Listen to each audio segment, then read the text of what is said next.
অনেক দিন পর আবার শুরু করছি ঘরোয়ার একটা নতুন চেনা জানা দুপুরের খাবারের থালি নিয়ে। বাঙালির কাছে দুপুর মানে কিন্তু খুব সেলিব্রেট কিছু নয়, কখনো কখনো সাদা ভাত আর তার সাথে মনের মতো দুই একটা পদ হলেই যথেষ্ট।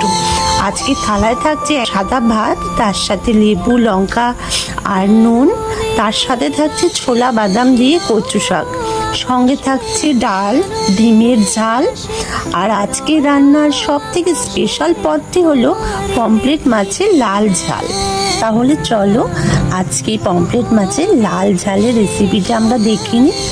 প্রথমে মাছগুলোকে ভালো করে পরিষ্কার করে ধুয়ে তাতে লবণ হলুদ মাখিয়ে নেব। তারপর গরম তেলে মাছগুলোকে একে একে ছেড়ে হালকা করে ভেজে নেব।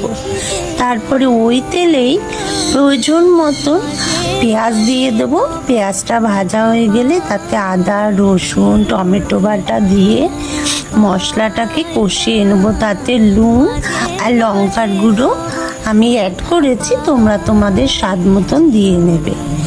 মশলাগুলোকে সুন্দর করে নাড়তে নাড়তে যখন দেখবো তেল ছেড়ে আসছে, তখন তাতে পরিমাণ মতো জল দিয়ে ঝোলটা একটু ফুটিয়ে নেব।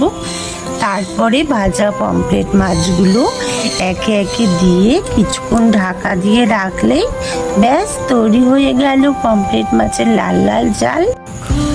আর এইভাবেই তৈরি হয়ে গেল আজকের একদম সাদামাটা ঘরোয়ার দুপুরের থালা। অনেক দিন পর ঘরোয়া রান্নাঘরে আবার ফিরলাম। আশা করি নতুন শুরুটায় তোমরা সবাই আমার সঙ্গে থাকবে। আজকের থালায় তোমাদের ফেভারিট পদ কোনটি অবশ্যই আমাকে কমেন্টে জানাবে। আবার দেখা হবে ঘরোয়ার পরের একটা রান্নায়। ততদিন তোমরা ভালো থেকো আর ঘরের রান্নার স্বাদটি উপভোগ করো।